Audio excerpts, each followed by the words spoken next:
Alcara Water Solution for hot water problems. Contact 9399906356. మాయమైపోతున్నాడమ్మా మనిషన్నవాడు, ఓ మచ్చుకైనా లేడు చూడు మానవత్వము ఉన్నవాడు, నూటికో కోటికో ఒక్కడు యాడ ఉన్నడ కాని కంటికే కనరాడు, మాయమైపోతున్నాడమ్మా. ఆ అక్క పుణ్యమాని ఈ గీతానికి శిరస్సు వచ్చింది. జనుమనిచ్చిన తల్లి తండ్రులను వదిలేసి యుగ ధర్మమిది అంటూ జగమేలబోతారు, అమ్మ నాన్నలు కాస్త అన్నమడిగితే చాలు కన్న బిడ్డలే రోజు కళ్ళర్ర చేస్తారు. అరే ముసలితనమది ముసిరి ఉసురుదీస్తూ ఉంటే పిసరంత దయలేక కసిరిచ్చి కొడుతారు, మాయమైపోతున్నాడమ్మా మనిషన్నవాడు. నిలువెత్తు స్వార్థము నీడలాగొస్తుంటే చెడిపోక ఏమైతడమ్మా. ఆత్మీయ వందాల ప్రేమ సంబంధాల దిగజారు తున్నడోయమ్మ, అవినీతి పెను ఆశ అంధకారములోన చిక్కిపోయి రోజు శిథిలమవుతున్నాడు, మాయమైపోతున్నాడమ్మా. ఆ మనిషి మాయమైనాడు, మనుగడ ఎప్పుడు ప్రశ్నార్థకమే. ఆ మనిషిని 5 ముక్కలు జరిగినాడే, ఆ 5 ముక్కలు తెగరానికి నాడే ఈ దేశ చరిత్ర సంకనాకడం మొదలైంది. అందుకోసం ఇకనన్న నా దేశము కళ్ళు తెరిచి ఆ 5 ముక్కలను ఒక్కటి అపూటమైన మనిషిని చేసి అజేయమైన కీర్తి నా దేశము ఆర్జించాలని వినమ్రతతో చెప్తున్నాను. ఒక్కటి తండ్రి, ఒక మనిషికి తక్కువగానేంత దుర్మార్గం ఇంకేమని ఉన్నదా? అందుకోసము కుక్కనక్కల దైవ రూపాలుగా గొలిచి పందినందిని చూస్తే పడిమొక్కుతుంటాడు, సీమలకు చక్కెర పాములకు పాలోసి జీవకారుణ్యమే జీవితం అంటాడు, తోడబుట్టిన వాళ్ళ ఊరవుతలికి నెట్టి కులమంటూ ఇల మీద కలహాలగిరిగీసి అరే అంటరానితనం, శాపగ్రస్తం, అస్పృశ్యత ఈ దేశపు రాచపుండు. మీకింత అధికారం ఉన్నది కదా ఈ దేశానికి. ఒకటి నీ ముందట చెప్తున్నాను, ఒకే జాతిగా చేయండి రే మీకు శాతనైతే. మీరు 120 సార్లను 125 సార్లను రాజ్యాంగాన్ని మార్చండి కదా, ఒకే మనిషి కోసం మళ్ళీ ఒకసారి మార్చండి. మానవ జాతి భారత్ సగర్వంగా రొమ్మిరిచి చెప్పేలా ఒకే భారత జాతిగా మార్చండి మీకు శాతనైతే. అస్పృశ్యత అసలు ఈ దేశంలో కులం అనే పదం వినబడకూడదు సార్. అస్పృశ్యత ఏంటిదే ఏంది? ఇంకెన్నేళ్ళయా పాపం వీళ్ళు. దేశ స్వాతంత్రం వచ్చి అన్ని రాజ్యాంగంలో ఉన్నాయట, అన్ని రాజ్యాంగంలో.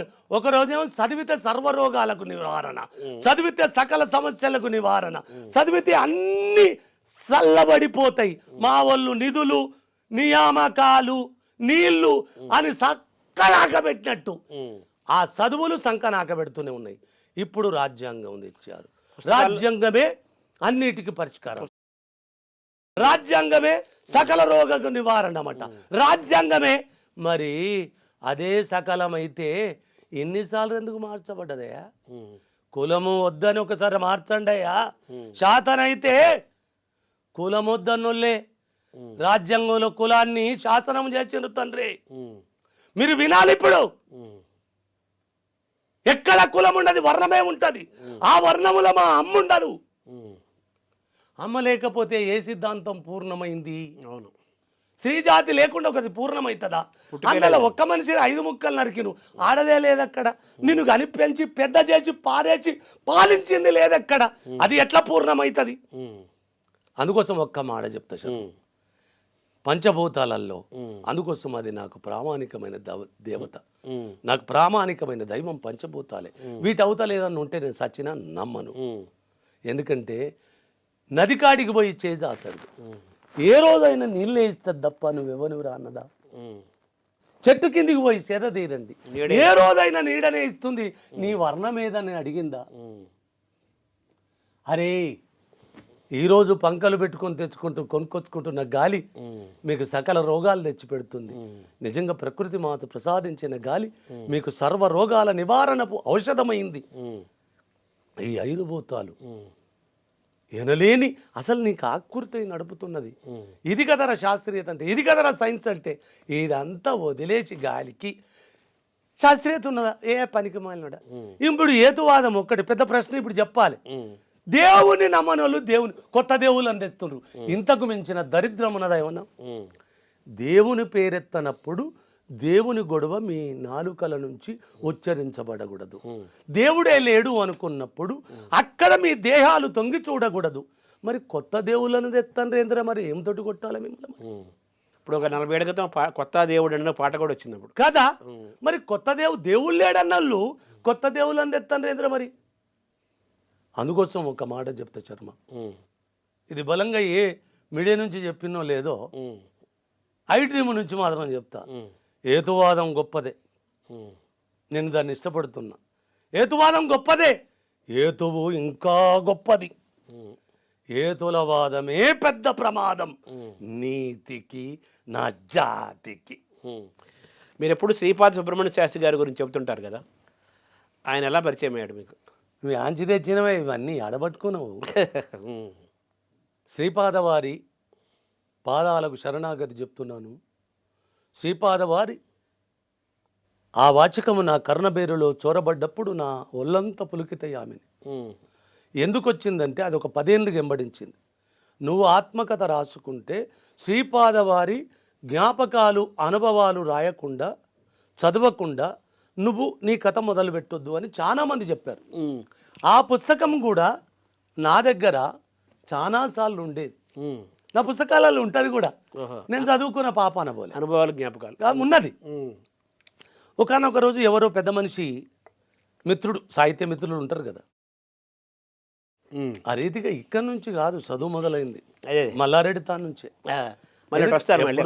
చదువుకున్నాను, డిగ్రీలు ఉండేవి కానీ అదే చెప్తే కదా, జిల్లా ఓరుగల్లులో పలకబల్పం బట్టి పాఠశాలకు పోలే, అందులో కూడా పలకబల్పం బట్టి పాఠశాల కాలజ్ఞానం కూడా వచ్చింది చూడాల. చూడండి మీరు, పలకబల్పం బట్టి పాఠశాలకు పోలే, అచ్చువల్లులు కాస్త అభ్యసించి కలము బట్టాను కరమున కళ్ళు తెరచి పారజూశాను లోకాన్ని.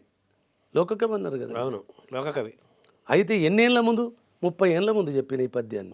మరి ఇప్పుడు లోకమంతా జుట్టొచ్చిన అదృష్టం కలిగింది కదా, ఇంకా లోకం ఎక్కువ తెలిసింది. మొత్తము తిరగపోవడం వల్ల ఒక్క మాట చెప్తా శర్మ, తిరగపోతే మొగోడు చెడ్డడట, తిరిగితే ఆడిద్ది చెడ్డద అని ఒక పనికి మాలిన ఒక నినాదం, ఒక నానుడు ఉండేది మన తాడ. ఎవరైనా తిరగాల్సిందే, మగవాడైనా తిరగాలి, ఆడపిల్లనైనా తిరగాలి.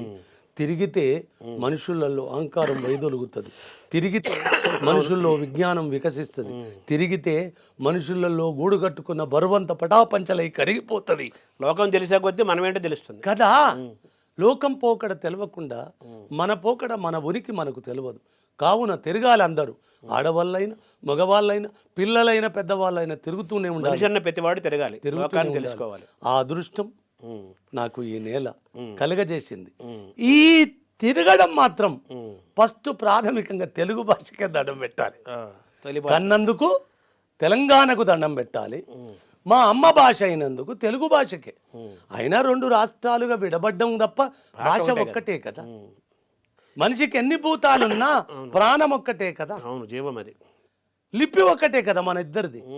2 రాష్ట్రాలుగా అవును గర్వపడదాం అంతే. 2 రాష్ట్రాలుగా విడబడ్డాం, కానీ 2 వ్యక్తులుగా విడిపోకూడదు, కలిసే ఉందాం. అంటే ఒకే ఆత్మ కదా. ఇప్పుడు ఇది మన ఎనిమిది మాట్లాడుకుంటా శ్రీపాద సుబ్రహ్మణ్య శాస్త్రి కోసం వచ్చినప్పుడు, నేను ఆయన బతుకు చదివినప్పుడు, ఆయన ఆత్మకథ చదివినప్పుడు బోరున ఏడిచిన.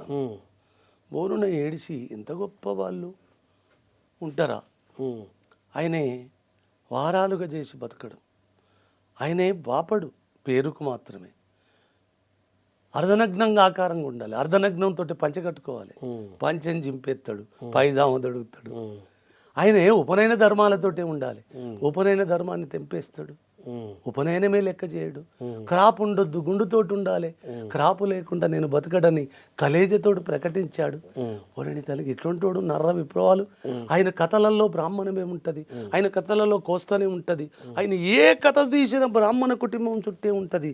కానీ బతుకు తెలిసిన ఎవ్వడికన్నా మెదడు పని చేస్తే ఆ ఒక్క కథలని ప్రపంచమంతా ఒడబోస్తుంటాడు. అక్కడ మనిషి ఉంటాడు, అక్కడ మనిషి మాత్రమే తన కథా వస్తువ.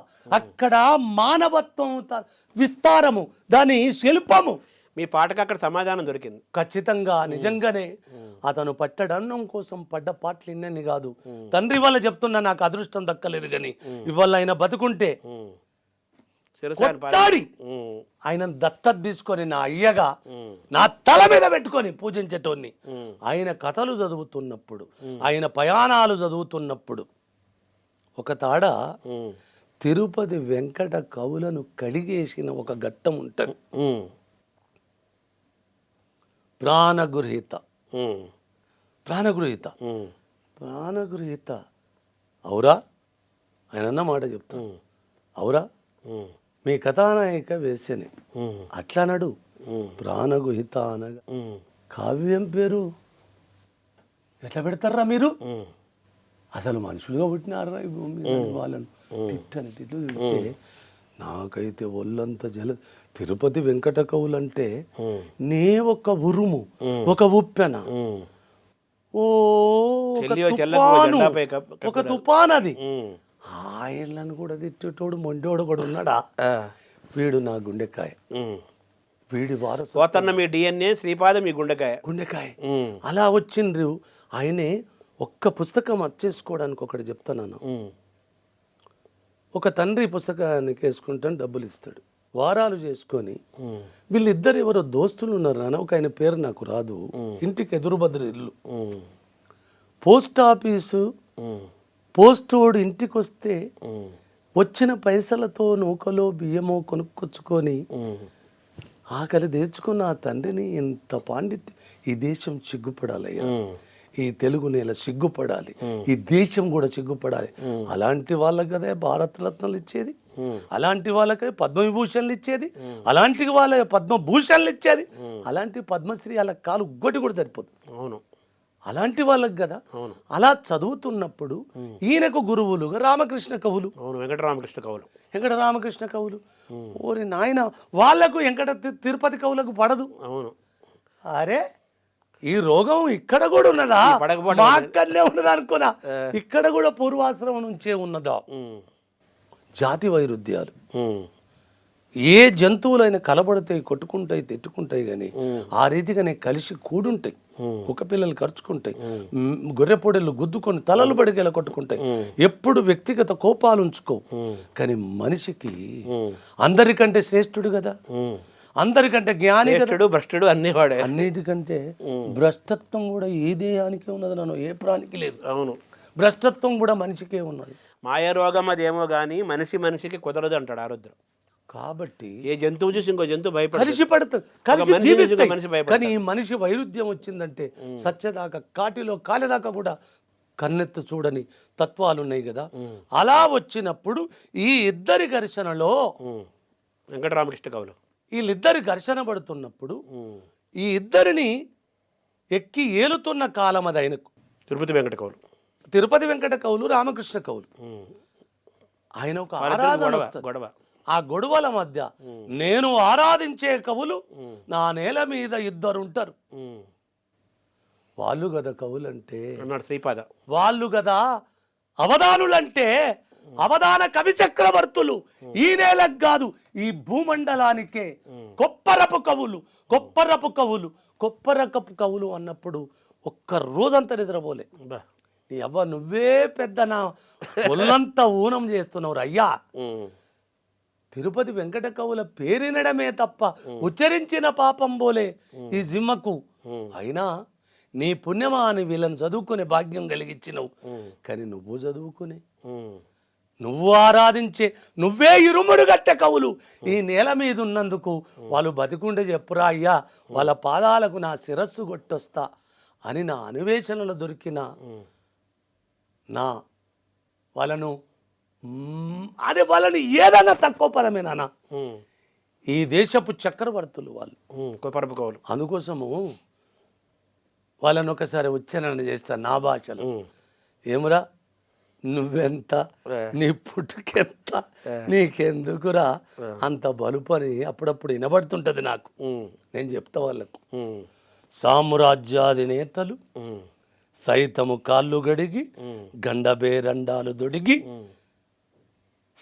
కడిగిన నీళ్లను తల మీద చల్లుకుంటే తరింపజేసిన కవికులమురా నాది.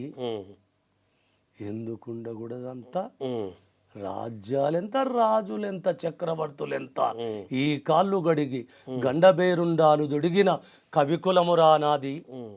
మనిషికి ఒకటే కులం ఉంటది శర్మ. నేను పశువుల కాపర్ని, అప్పుడు నీ ముఖంగా చెప్తున్నా నా కులాన్ని. కులం లేకుంటే ఎవడన్నా ఉంటాడా? ఉంటాడు బే, ఉన్నాడు బే, ఉంటాడు. ఒకవేళ కులమే ప్రమాణికమైతే నాకు 3 కులాలు ఉన్నాయి. 10 ఏళ్ళు పశువులుగా వచ్చిన నాది గోకులం. ఇది నేనన్నది కాదు రే, ఒక సిద్ధ పురుషుడు చెప్పిన వాక్యమే చెప్తున్నా మీకు. మీరు ఇది శాస్త్రీయతన, ఇది ప్రమాణమే చెప్తున్నా. ఒక సికింద్రాబాదు సంటన్ స్కూలుకు ఎదురుగా ఒక బస్ స్టాప్ ఉంటుంది. ఆ బస్ స్టాపులో బోధి మొక్క ఉంటుంది ఒకటి. దాని మీద దాని పేరు కూడా రాసిన సిద్ధ పురుషుని పేరు. చాతనైతే చూసుకోపోర్రి, ఆ బోధి వృక్షం మొక్క మీద ఉంటుంది ఆ పేరు, సిద్ధ పురుషుడి పేరు. ఇగో ఇలా చెయ్యి పెట్టి, అందశ్రీ నీకెందుకు ఇంత ఆవేశం? ఇంత ఆవేశం మంచిదా?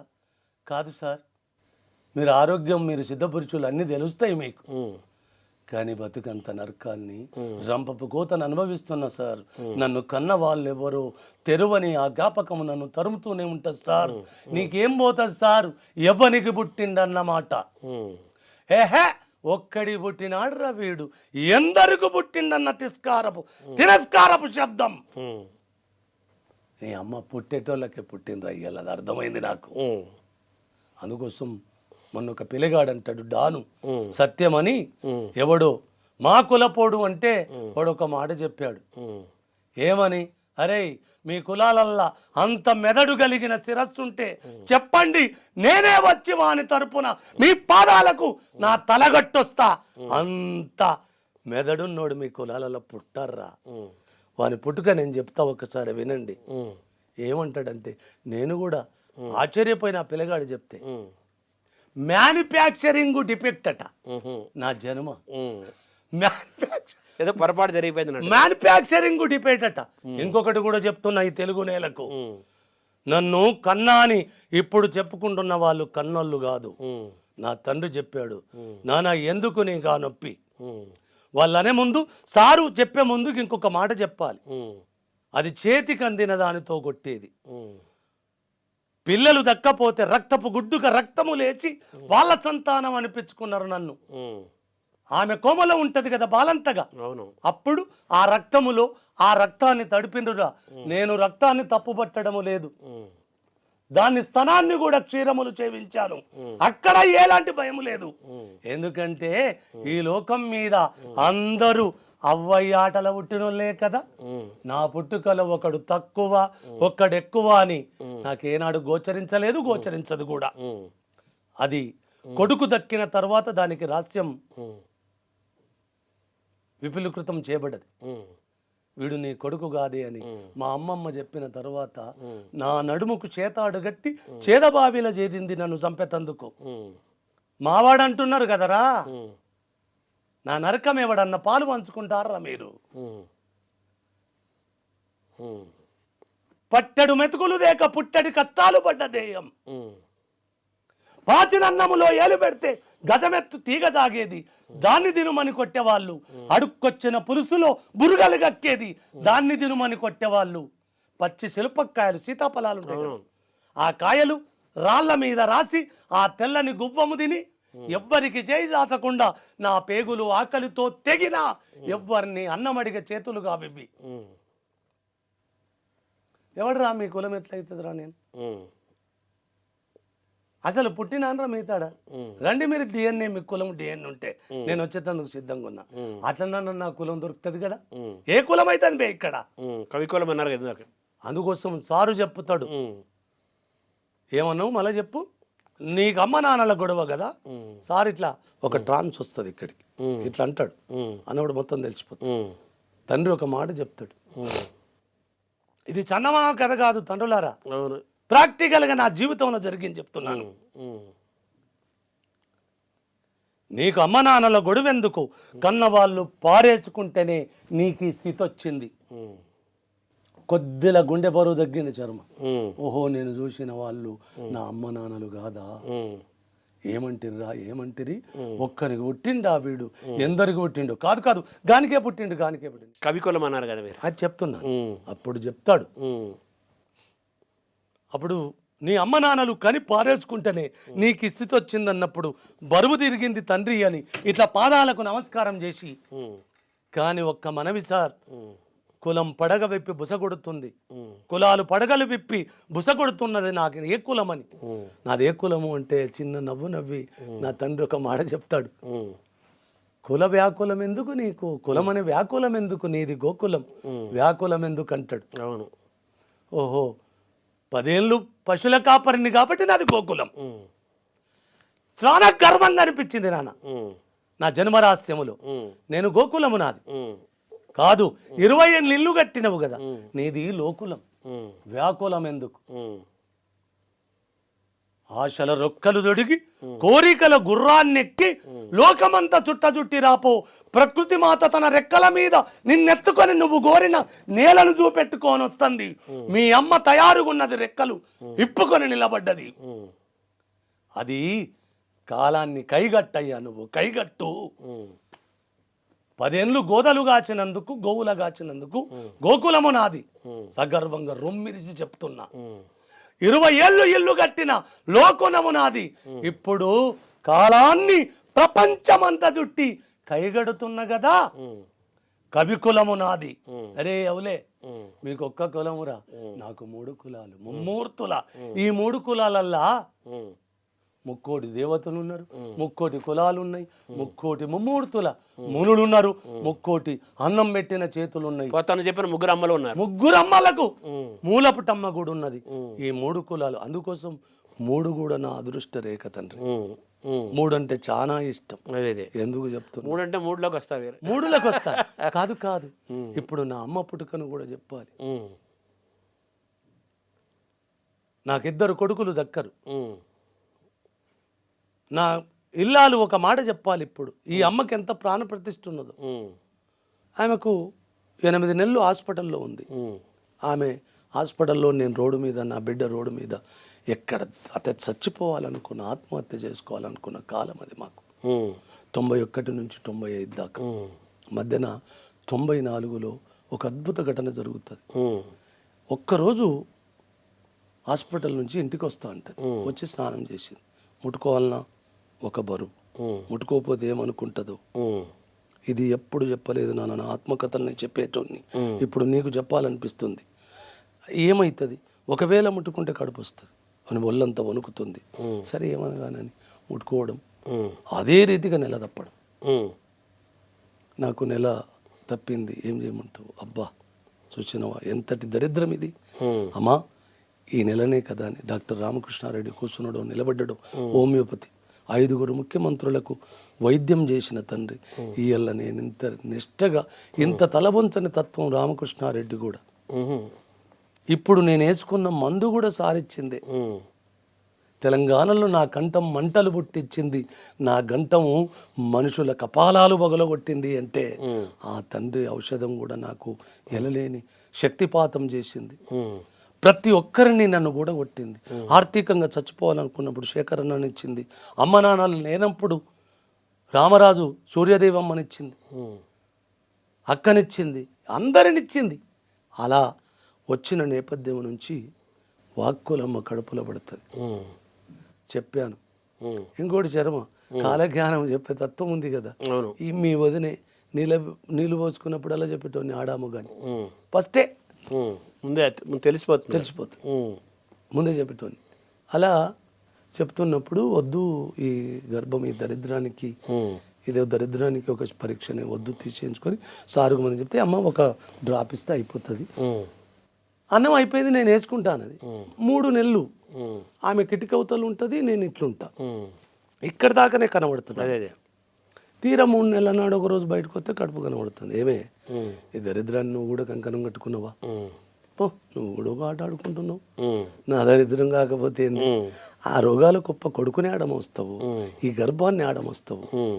నేనా దిక్కుమాలినోడు, నేను దిక్కు లేనోడిని, నా అంటూ ఎవరు లేరు నాకు, నేను తప్ప, కనుక్కున్న ఈ ఒక్క బిడ్డ తప్ప. కాబట్టి ఉంచుకో గర్భం అలానే, నీ వల్ల వస్తే తప్పు లేదు, కానీ నువ్వు రోడ్డు మీద కందువులే ఉంచుకో అని చెప్పాను. రోడ్డు మీదనే కందువు అని చెప్పాను. ఏం వాక్కయ్యా ఇది, నిజంగా బరకత్పుర 2 పెట్రోల్ మధ్యన 2 చెట్లు ఉండేది. అక్కడ ఉస్మానియా యూనివర్సిటీ తార్నాక దాటినాక కోటి హాస్పిటల్కి పోతున్నాం మేము ఆటోలో. పోతున్నప్పుడు ఏ రోడ్డు మీద గంటవని నిలదప్పినాడు చెప్పినాం, అదే రోడ్డు మీద వాక్కులమ్మ పురుడు పోసుకున్నా. అదే రోడ్డు మీద నేనే మంత్రసానిని, నా దేహమంతా రక్తమే. ఆ ఆటో తండ్రికి నేను ఇగో చేతులెత్తి మొక్కుతున్నాను, శరణాగతి చెప్తున్నాను. ఆ తండ్రిని నేను గడుక్కుంటా, మా అమ్మ అయితే గడుక్కోనా సార్ అని ఆ పిల్ల గడిపోతే అప్పుడు మేము హాస్పిటల్ పోయి ఆ పిల్లని అక్కడ చేసి ఆమె పేరు ఏం పెట్టాలని 1,00,000 సార్లు ఆలోచించాను. నాన్నగారు కూడా ఉన్నాడు. ఏం పేరు పెడుతున్నారు అంటే, ఏదో ఒక పేరు పెడతలే, ఫస్ట్ ఏం పేరు వెన్నెల, తదనంతరం ఏం పేరు పెట్టాలని ఒక 3 నెలలు 4 నెలలు ఆలోచించి వాక్కులమ్మ వాక్కు అది ఉన్నా కదా, వాక్కు అంటే ప్రణవము నాదము ఓంకారం అది వచ్చింది. ఆ వాక్కు అంటే మళ్ళీ బైబుల్ వాక్కు అని ఆడంటారు అని ఒక చిన్న భయం కలిగి వద్దు ఇది పనికి మాలిన వాళ్ళు కదా, ఏదో ఒకటి రుద్దడమే. వాక్కులమ్మ అని పూర్ణత్వంగా ఆ అమ్మకు, నా అమ్మనే నా కూతురుగా పుట్టింది కదా, వాక్యేమి కులము అంతే. వాక్కులమే. ఏ కులం అంటే వాక్కులం. వాక్కులము నాది. ఎందుకు రొమ్మిరిచి కవికులం అని చెప్తా కదా. అదే వాక్ అంటే కవి వాక్యే కదా. లేదు నాన్న, ఇంకొకటి కూడా, ఏ కులాన్ని నేను తక్కువ చెయ్యను. అవును చెప్పింది కదా, నేను ఎవరికి పుట్టినో తెలియకపోవచ్చు, కానీ ఏ వాడ నుంచి వచ్చింది అందరికీ తెలిసే కదా. అవును. సుబ్రహ్మణ్య శాస్త్రి గారు అక్కడికి వస్తాను. అలా ఆ పుట్టిన తల్లి పేరు వాక్కులమ్మ.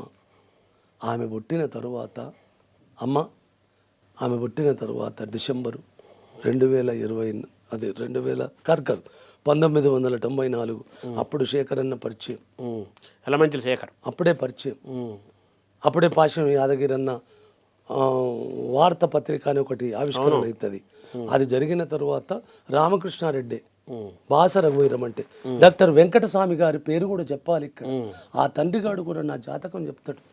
ఒకానొక రోజు చూడరా, మే 29 తర్వాత నీ బతుకే మారిపోతుంది. ఎవరి కోసం ఎవరిని కలవాలని పరిగెత్తుతున్నవో నీ పేరు చెప్తే ఒకానొక రోజు ఈ తెలుగు నేలనే ఉలిక్కి పడుతుందిరా అంటాడు. నీ తల్లి రుమాలు చుట్టుకోవడానికి ఈ జాతకాలను నేనే దొరికినానరా, అమృతం పోసినట్టున్నది నా చెవులలో, అంతటి రోజు వస్తుందా అంటాను. చూడు బిడ్డ రాసి పెట్టుకో. ఆ తండ్రిగాడి పాదాలకు కూడా నా తల కొడుకునే ఉన్నా. వెంకటస్వామి గారు, డాక్టర్ వెంకటస్వామి గారు, ఆయనకు కూడా రుణపడి ఉన్నా. ఈ వాక్కులమ్మ పుట్టిన తరువాత మా శర్మ నా మనస్సాక్షిగా జరిగిన పరిణామం ఏంది అంటే, నన్ను పట్టుకున్న జన్మాంతరాల దరిద్ర దేవత అయిన ఇనుప గజ్జల తల్లి నన్ను వదిలిపెట్టిపోయిన వాక్కులమ్మ రాకతోటే వెళ్ళిపోయింది. ఆమె పాదం ఈ నేలను ముద్దాడిన తరువాత నేను బాసరకు, నీకు ఇష్టమున్నా లేకున్నా బాసరకు పోయి రారంటే బాసరకు పోయి వచ్చాను. ఈ తల్లి పుట్టుక, బాసరకు పోవడం, వెంకటస్వామి గారు చెప్పడం, ఇదంతా 2004 డిసెంబర్. అది డేటు తెలియదు కానీ డిసెంబర్ కాలము.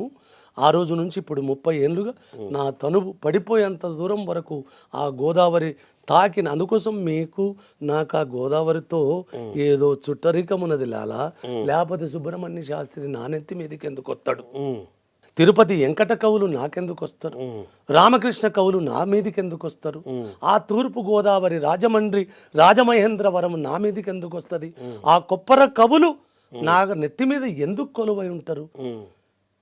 ఆ వారసత్వము నుంచి వచ్చిన ఏ టీవీ ముందట కూర్చొని మొండితనం ఉన్న నాకు చిన్న ఒక పిల్ల నీ ముందట ఎందుకు కూర్చుంటే చేతులు కట్టుకొని ఆ కొప్పర కవులకు ఆ పరంపర మా శర్మకు వాళ్లకు శరణాగతి చెప్పిన వాడిని తాను.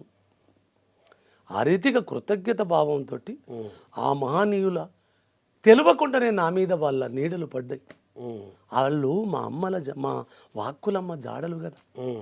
ఎవరైతే అక్షరాన్ని ఇరుముడి కట్టుకుంటారో, ఏ ప్రాంతపోడు, ఏ కులపోడు, ఏ మతపోడు నాకు అవసరం లేదు, వాళ్ళందరూ నా ఇరుముడి, నా శిరస్సున, వాళ్ళ పాదాలకు నా శిరస్సు ఎప్పుడు వంగే ఉంటుంది. మీరు ఒక మాట అన్నారు ఆ మధ్య, కొప్పరమిల్లి కొప్పరపుకోలు పుట్టిన ఊరు ఆ నేల చూడాలన్న కదా.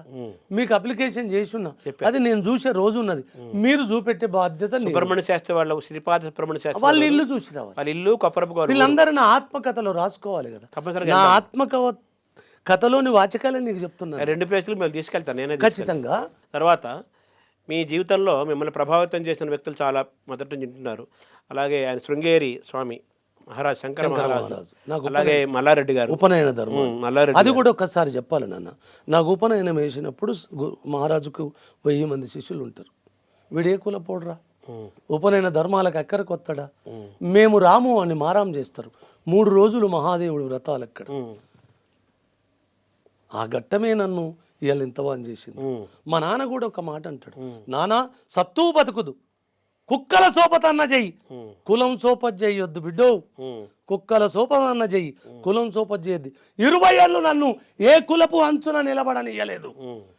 నా కులము అడవి, నా చుట్టాలు పశువులు, కుక్కలు నక్కలు, మనుషులతో మాట్లాడే అర్హత లేదు నాకు. శివుడు కూడా, అయినా నాకు మనుషులు ఉన్నారనే నమ్మకం కూడా లేదు. శివుడు పశుపతి కదా కదా. నాకు ఇష్ట దేవుడు కూడా వాడు. ఒక మహాదేవుడు ఎంత గొప్ప ఇష్టమో, 100కి 100 వాళ్ళు, 100కో కోటికో ఒక్కడు మహాదేవుడు కనబడ్డాడు. తర్వాత నా పుట్టుకకు నాకంటే 1000 సంవత్సరాల ముందే పురుడు పోసుకున్న కర్ణుడు కనబడతాడు.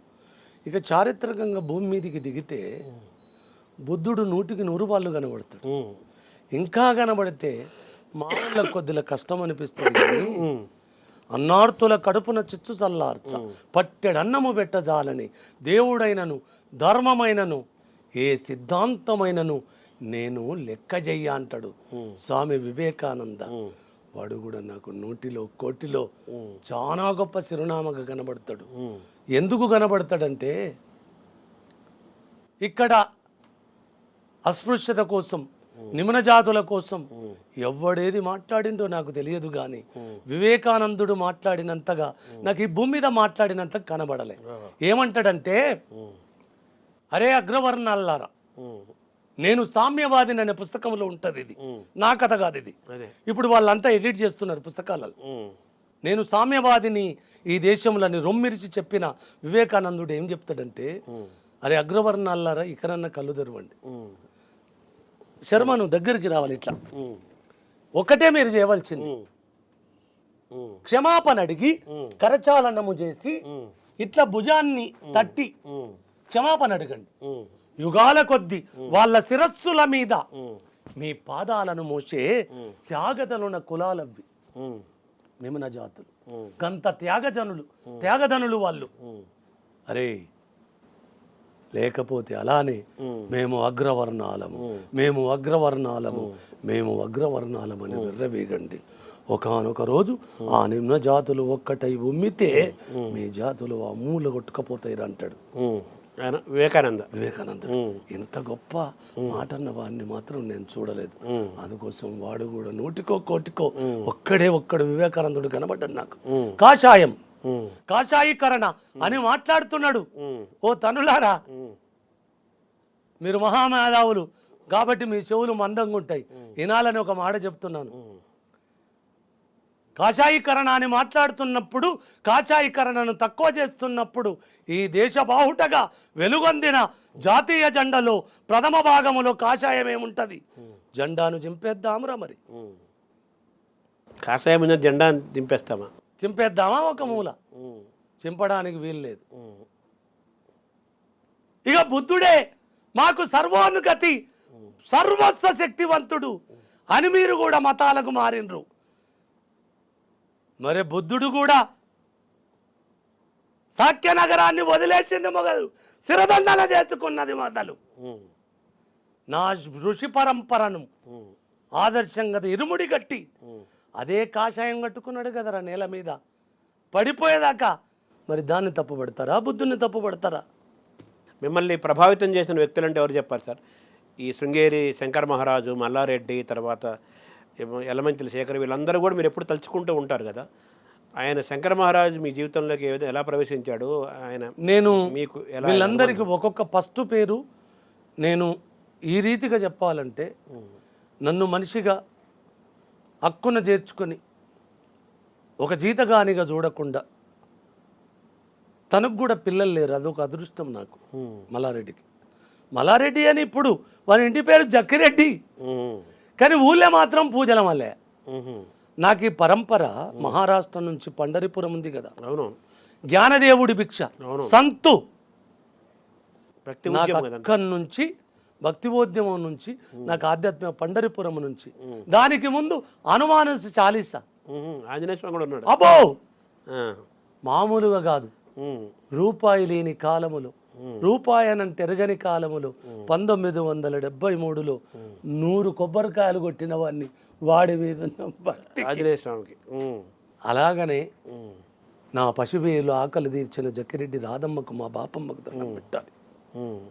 నన్ను హక్కున చేర్చుకున్న మా నాన్నకు కూడా దండం పెట్టాలి. ఫస్ట్ దండము ఇప్పుడు చెప్పాలి మీకు ఒక నేపథ్యం. నన్ను కన్న తల్లిని నేను చూడలేదు కానీ పెంచుకున్న తల్లి అనేది నన్ను చంపేతందుకు నడుముకు చాతాడి గట్టి నన్ను పూచిక పుల్ల కంటే తక్కువ చేసి చూచి, పురుగు కంటే తక్కువ చూచిన దాన్ని అమ్మనడానికి నా దేహం ఎప్పుడు అంగీకరించలే. నా అమ్మ వాక్కులమ్మ మాత్రమే. ఈరోజు కూడా మా నాన్న పేరు బొడ్డయ్యనే ఉంటది. ఎందుకంటే అయ్యాని వాడినే పిలిచిన కదా, వాడే నా నాన్నగా ఉండాలి. అరే మిమ్మల్ని తక్కువ చూసే బుద్ధి నాకుంటే మా నాన్న పేరు ఎందుకు పెట్టుకుంటారా? నేను చెప్తే కదా బిడ్డ, ఈ సృష్టి అంతా మా అమ్మ నాన్నల ఆటలనే పుట్టినాయి. నాకు ఒక్కడు ఎక్కువ ఒక్కడు తక్కువ అనేది అంత సమాంతరంగానే కనబడుతుంది నాకు. అవకతవకలు అవమానాలు లేవని కాదు, కుల దురహంకారాలు ఉన్నాయి, మత దురహంకారాలు ఉన్నాయి, మనిషిని విధ్వంసం చేసిన కాలాలు కూడా ఉన్నాయి. వాటిని అంతా గెలిచి రావడమే కదా మనిషి తత్వం. జక్కిరెడ్డి రాధమ్మకు, మా బాబు మల్లారెడ్డికి, నన్ను చిన్నప్పుడే అయ్యాని పిలిపించుకున్న మా నాన్న బొడ్డయ్యకు, అమ్మంటిగా వాక్కులమ్మనే. ఇక అమ్మ ఉండదు, వాక్కులమ్మనే అమ్మ. ఇప్పుడు కూడా నాన్న చాలా మందికి తెలియని రహస్యం ఏంటంటే, ఎక్కడ తండ్రి పేరు ఉంటది, తల్లి పేరు ఏం పెడతారా? ఈ కొడుకు వాక్కులమ్మ అని మాత్రమే ఉంటది. శంకర మహారాజు గురించి లేదు. శంకర మహారాజు నుంచి మల్లారెడ్డి దగ్గర జీతం ఊకున్న తర్వాత ఊరికి దగ్గరికి, నేను అంతా అడవే. ఆ ఊకున్న తర్వాత నేను ఊరి దగ్గర గొర్రెల బాయికాడ మునీర్ సేటుకు జీతం ఉంటాను. నేను మునీర్ సేటుకు జీతం ఉన్నప్పుడు నా పసితన ఆకలి తీర్చిన తండ్రులలో నాకు మొట్టమొదటిసారి బట్టలు కుట్టించిన తండ్రి మునీర్ సేటు. అక్కడ ఆమె మా అక్క ఇల్లు దాటుతాం బదారు పోషక్ అని సన్యాసులు కలుతారు కొడుకని చెంపమించే కొడితే. మీరు సన్యాసులు కలుస్తున్నారా? అది నాకు చిన్నప్పటి నుంచి ఆశ్రమ ధర్మం కదా, సన్యాసం పుచ్చుకోవాలన్నది పెద్ద కోరిక నాకు. ఎవడు పిల్లనిస్తాడు అమ్మయ్య లేనోడికి, కులం లేనోడికి సన్యాసులు కడితే పీడ అవుతుంది కదని అన్న ఆశ్రమ ధర్మాల నుంచి. ఉట్టిగా గాలికి కాదు సుమా, అదే నా ఆశ్రమ ధర్మం. సన్యాసి వేరు సన్యాసి వేరు కదా. నాకు సన్యాసిని కాదు. అదే అదే వాళ్ళు ఆక్కేమో సన్యాసి అవుతాడేమో అని కొట్టింది. అందరినీ వదిలేస్తే సన్యాసి, అందరూ వదిలేస్తే సన్యాసి అన్నారు కదా. అందరిని వదిలేసి పిల్లలను వదులుతూ ఊరేగేవాడు, ఆడంబరాలతో జీవతత్వాన్ని మర్మగర్భితంగా వంచన చేసుకుంటున్న వాడి పేరు సన్యాసి. అందరూ ఈ లోకము నా ఇల్లు, జనమంతా నా వాళ్ళు, ఈ లోకము నీ ఇల్లు, జనమంతా నీ వాళ్ళు, ప్రగల్భాలు మార్చుకో, ప్రకృతి నుంచి నేర్చుకో అన్న నా పరంపర ఇది 40 ఏళ్ల కింద రాసుకున్నది నన్ను. ఆ పరంపరలో నాకు సన్యాసమే శరణం అనిపించింది. ఆ సన్యాసము కోరుకున్న నేను కాలజ్ఞానిని కదా, అవును. అమ్మ మాట వృధా కాదు కదా. ఉమ్. నెలదప్పినాడే రోడ్డు మీద గంట అంటే అవును. రోడ్డు మీద గన్నది కదా నా ఇల్లాలు. అవును. ఇది ప్రాక్టికల్ రే, ఉమ్. చందమామ ఖాతాలు చెప్తలేను. ఉమ్. నేను ఈయనే ఉంటా, మా ఇల్లాలు నడుపుకోర్రి, ఏడగన్నదో చెప్తుంది. జరిగిన కథ ఇది. అలాగనే ఉమ్. అలా ఇవన్నీ అయినప్పుడు ఉమ్. నేను సన్యాసం వద్దను కదా నాన్న. ఉమ్. మీరు ఆపింది ఎవరు వద్దని? ఆహా, ఏం ఆపలేదు, ఉమ్. ఏం ఆపలే. మా పోషక కొట్టింది, ఆ. పోరగన్లను మీది గుసిగొలిపింది. వాని జడగొట్టుర్రే, వాని జడగొట్టుర్రే, వాని జడగొట్టుర్రే. వాడు మనుషులలోకి వస్తాడు. ఉమ్. ఆడపిల్లలతో వాని చెడగొట్టుమని చెప్పినప్పుడు ఎంత నెగిటివ్ ఉంటుంది. ఉమ్. ఆ తల్లి అలా ఆలోచించకపోతే ఆ నెగిటివే ఇయ్యాల నన్ను పాజిటివ్గా మార్చి గృహస్థ ధర్మంలోకి తీసుకొచ్చింది ఆ పోషక్క. నేను చెప్తాను, మొట్టమొదటి దండం నా గుండె నిండుగా ఆ తల్లికే పెడతాను. అదృష్టం కొద్ది దానికి కూడా పిల్లలు కాలే. మల్లారెడ్డి లాగానే ఆయన కూడా అట్లనే, ఆయనకి అక్కడ కొడుకైనా. నేను జీతగాన్ని ఫస్ట్, తదానంతరం శిష్యుణ్ణి, తదానంతరం కొడుకును. ఆ రీతిగా అట్లొచ్చి మా పోషక్క ఏదో కోపాన్ని కొట్టిండొచ్చు కానీ నాకు బతుకును మాత్రం భిక్ష పెట్టింది. గృహస్థ ధర్మాన్ని భిక్ష పెట్టిన తల్లి పోషక్కనే. దానికి జనమంతా శరణాగతి చెప్తున్నాను.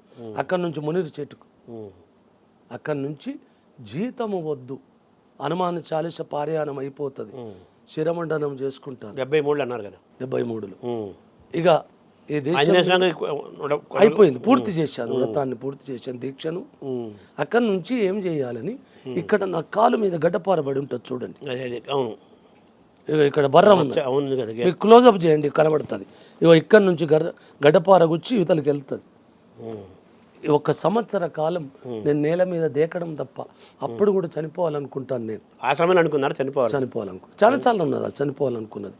అక్కడి నుంచి ఈ పోషక్కకు మరిది రామస్వామి అని, ఆయన కూడా నాకు వరుసన భావనే అయ్యేటోడు, రామస్వామి అని. నిజామాబాద్కు నన్ను పని కూలోడిగా తీసుకుపోయిండు. నాకు జీతం ఉండబుద్ధి కాలే. ఇంకొకటి చెప్పనా నాన్న, అంటే మ్యానుఫ్యాక్చరింగ్ డిఫెక్ట్ అంటారు కదా, ఆయన అన్నాడు కదా, దాను సత్తి అని అన్నాడు కదా. నేను పశువులుగా వచ్చినప్పుడు ఒక కథ చేసేటోన్ని. ఎవడో అరుగు మీద కూర్చుండి సిగరెట్ పెట్టి తాగేది జైనలుద్దీను ఏదో పేరు ఉంటుంది మా కావునిపేట, రేవర్తిలో కావునిపేట కాడ. ఇట్లా కాలు మీద కాలేసి ఇట్లా ఊపుతూ ఇట్లా సిగరెట్ కొట్టేది తాగుతూ. నీ తల్లి జన్మలో ఇది ఒకసారి చేస్తే అయిపోతుందని వస్తుంది నాకు. ఇది ఎందుకు చేయకూడదు అని, బీడి తాగటం తప్పు, నా గురువులకు ఇచ్చిన మాట, దానికి ఒకరోజు చేద్దాం అని బీరతీగలను ఏరుకొచ్చుకొని బీడీలుగా కత్తిరించుకొని వాటిని ఎవ్వడు చూడని జాగలో పశువుల కాడ వరాలు ఉంటాయి కదమ్మా, పొలాల వరాలు ఉంటాయి కదా, ఇలా కుర్చీ మీద కూర్చున్నట్టు వరాల మీద కూర్చుండి 1 సంవత్సరము ఈ కాలు ఊపడమే నేర్చుకున్నాను నేను. నిజంగా ఎక్కడనో పారేసిన ఆ వాడళ్ళ నుంచి నా విత్తనం ఉంటే ఈ పాదము ఊపే శక్తి నా బాడీలోకి రాదు. పెద్ద ఊరు కదా, భయం కదా, ఎవడేమంటాడో అని. కానీ నా ఊరికి ఇంకొక గొప్పతనం ఉన్నది, ఈ భారతదేశాలు లేని గొప్పతనం ఉన్నది. అక్కడ 20 కులాలు ఉంటాయి. 20 కులాల పేరు మీద తిట్టుకుంటారు. 20 కులాల మీద తిట్టుకున్నట్టు కనబడదు, కొట్టుకున్నట్టు కనబడదు.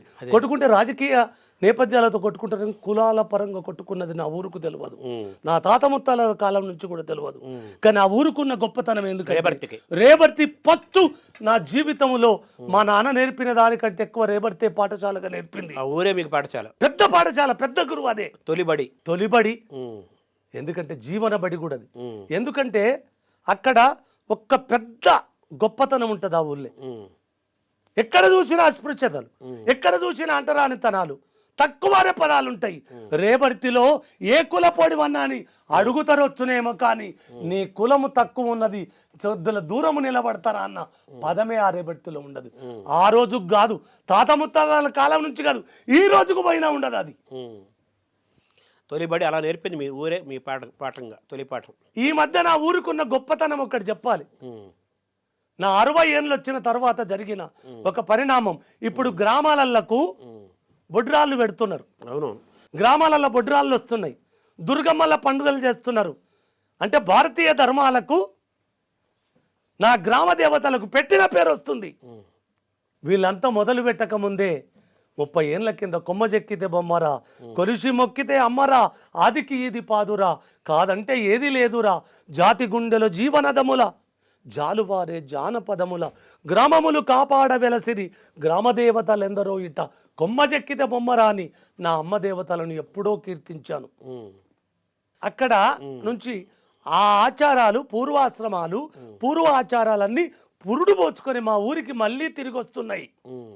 ఎవరికి ఆలోచన వచ్చిందో వాళ్లకు నేను చేతులెత్తి దండం పెడతా. మళ్ళీ ఆ కల్చర్కు పట్టం కడుతున్నందుకు మీ ఊర్లో మళ్ళా ప్రతి ఊరికి వస్తుంది. ఇది అదే కాలచక్రము యథాస్థానానికి వస్తున్నది. అలా బొడ్రాలు పెట్టినప్పుడు నాకు 60 ఏళ్ళు పడ్డనాడు. నాకు 62 ఏళ్ళు. 2 ఏళ్ల కింద మా ఊళ్ళే దుర్గమ్మ పండుగ చేశారు, బొడ్రాయి పెట్టారు.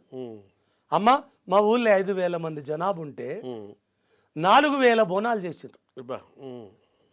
మరి బతుకమ్మ ఎత్తితే వాడకొక బతుకమ్మ ఉంటుంది. ఇక్కడ రెడ్డొల్ల బతుకమ్మ, కమరొల్ల బతుకమ్మ, కుమరొల్ల బతుకమ్మ, శాలొల్ల బతుకమ్మ, మంగళొల్ల బతుకమ్మ, మాదిగొల్ల బతుకమ్మ, ఇలా కులానికి ఒక బతుకమ్మ ఉంటుంది. నేను పుట్టిన నుంచి మా ఊరు కులాలు బతుకమ్మ ఆడంగా మా ఊళ్ళో నేను చూశాను. ఇది కూడా కట్టుకథ కాదు రై, నేను కళ్ళారా చూసిన. మీరు తక్కువ దూరం ఉండరే, మీకు బతుకమ్మ ఉందా అన్న మాట వినలే. నేను కలిసి బతికారు అందరూ. బోనాలు చేసిన అట్లనే ఉంటది. మొన్న నాకు 60 ఏళ్ళు పడ్డా 2 ఏళ్ల నాడు కరోనాకు ముందు 4,000 బోనాలు ఎత్తితే అన్ని బోనాలు దుర్గమ్మ పండుగకు 1/2 కిలోమీటర్ దూరం ఉంటుంది ఊరవతల.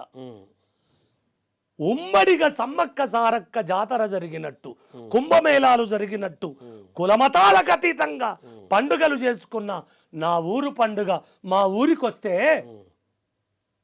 అమ్మలను గన్నయ్యమ్మ, ముగ్గురమ్మల మూలపుటమ్మ, చాలా పెద్దమ్మ దుర్గమ్మ మాయమ్మ అన్నాడు కదా పోతనామాత్యుడు. ఆ పండుగలో 4,000 బోనాలు ఒకే తాడ పెట్టారు. ఒకే బోనము నుంచి, ప్రతి బోనము నుంచి అమ్మకు ఒకే చేయితో నైవేద్యం పెట్టారు. అందులో నా ఇల్లాలు, నా పిల్లలు పాల్గొనొచ్చిన యాత్ర అంటే నా ఊరు గొప్పతనం గట్లుంటది. అదే మనం ఇక్కడ ఉపనయనము శంకర మహారాజ్ అక్కడికి వస్తున్నా. ఈడ నుంచి వచ్చిన తరువాత ఇక్కడ నుంచి ఒక మాట చెప్పాలి. సన్యాసము ఎందుకు గృహస్థంలోకి వచ్చిన నా మాట వృధా కాదన్న కదా, పోచక్క చెప్పింది కదా. నేనే చెప్పిన సన్యాసిని కావాలని ఆపింది కదా. గృహస్థంలోకి వచ్చిన కదా. గృహస్థంలోకి వచ్చిన నేను సన్యాసాన్ని అది నేను వదులుకున్నా. మీకు చిన్నప్పుడే పెళ్ళి అయిందంటారు? అయింది చిన్నప్పుడే.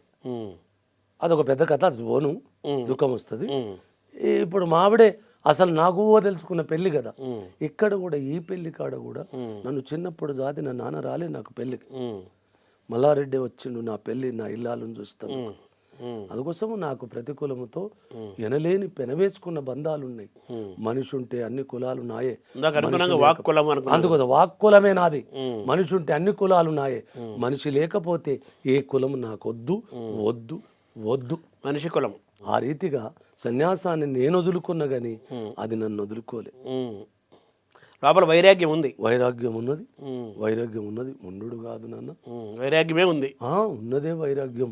ఇయల్లది వాక్కులమ్మ రూపేణ స్వీకరించేసింది. నాన్న నేను పెళ్లి చేసుకోను, వాక్కులం ఇప్పుడు కళ్యాణం చేసుకోను.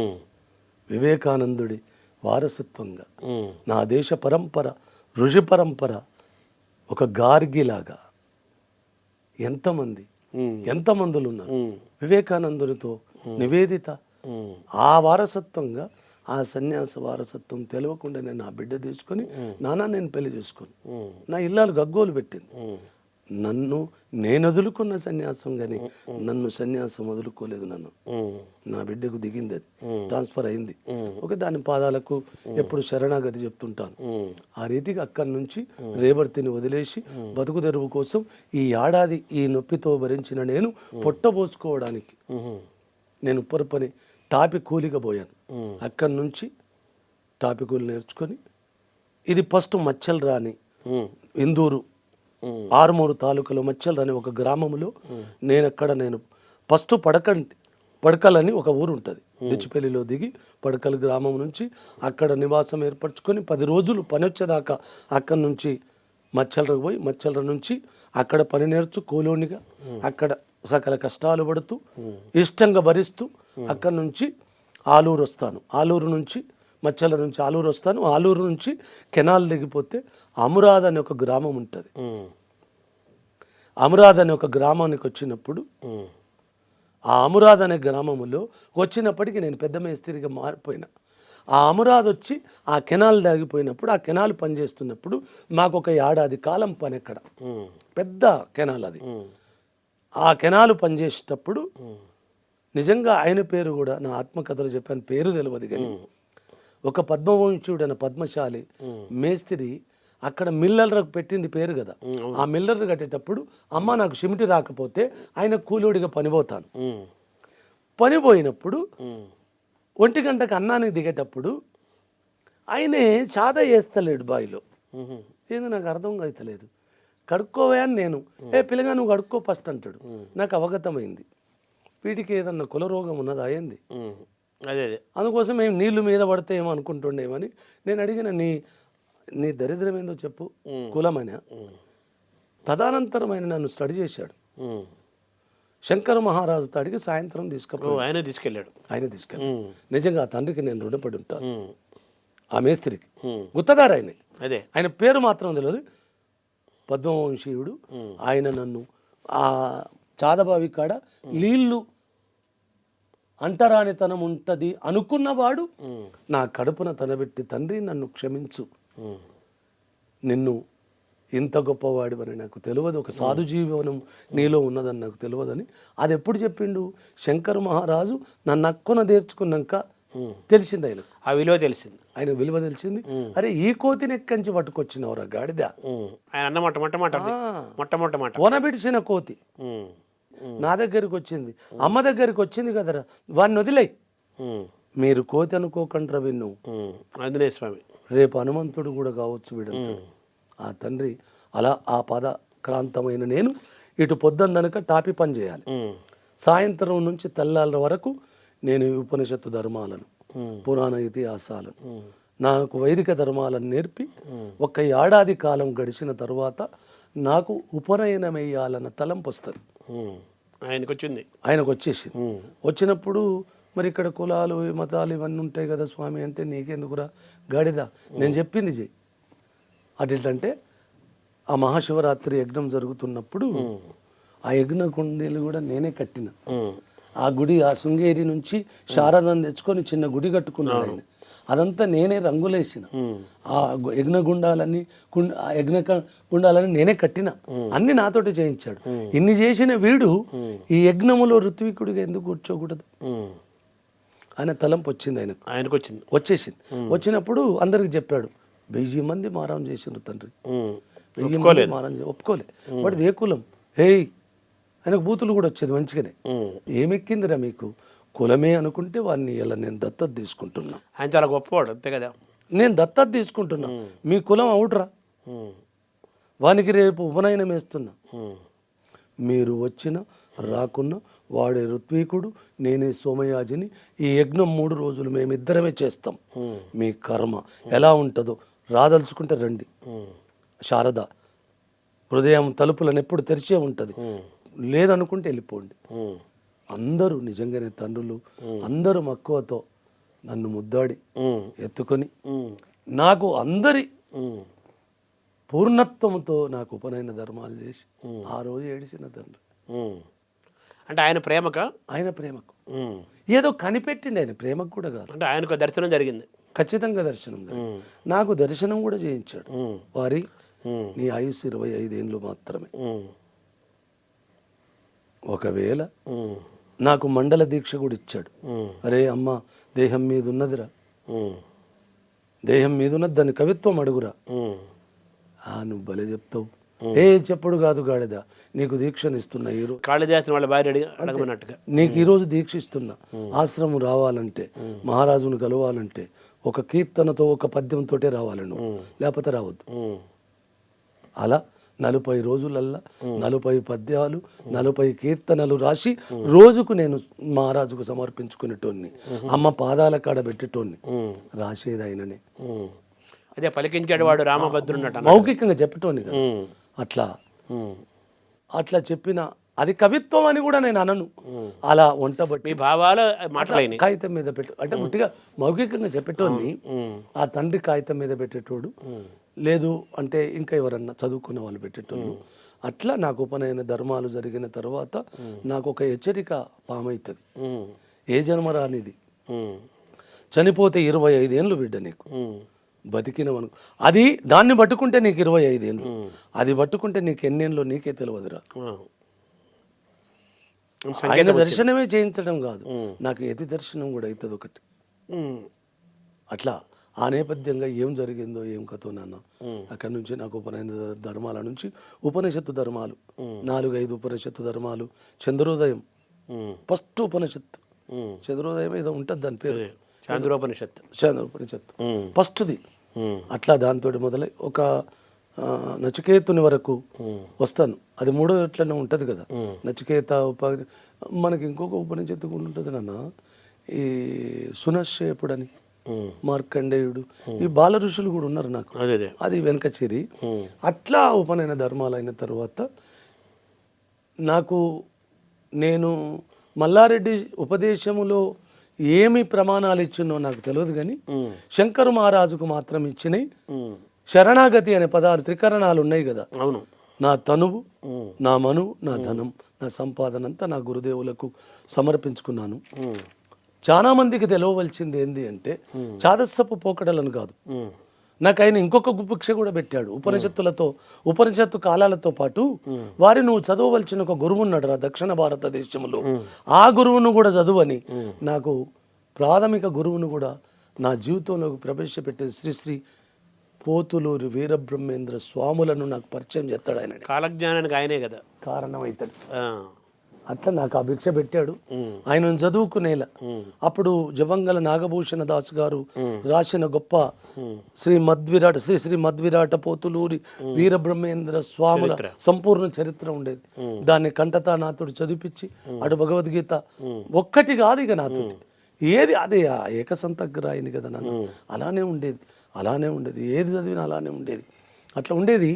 తొడానంతరం కష్టాలు కడగల్లో వయస్సు బరువు అజ్ఞానము అహంకారాలు కానీ కొద్దిలా తగ్గింది, కానీ కొద్దిలా వయస్సు రీత్యా తగ్గింది, కొన్ని మెమరీ తగ్గుతుంది. కానీ ఒకసారి కవిత్వం అనే మెమరీ పోలే, పద్యం అనే మెమరీ వచ్చేసరికి మళ్ళీ వచ్చేస్తుంది, శక్తి వచ్చేస్తుంది, అది వచ్చేస్తుంది. ఇప్పుడు అందే ఎల్లయ్యని అందేశ్రీ చేసింది ఎవరు?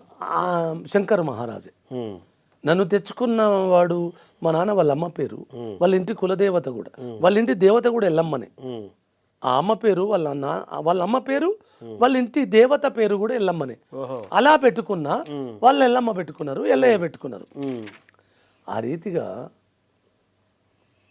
ఆ పేరు నుంచి నాకు కలం పేరు అనుకుంటారు అందశ్రీ, కాదు ఉపనయన ధర్మాలలో పెట్టిన పేరు, మహారాజు పెట్టిన పేరు అందే. పాదము సందడి చేసే అందే.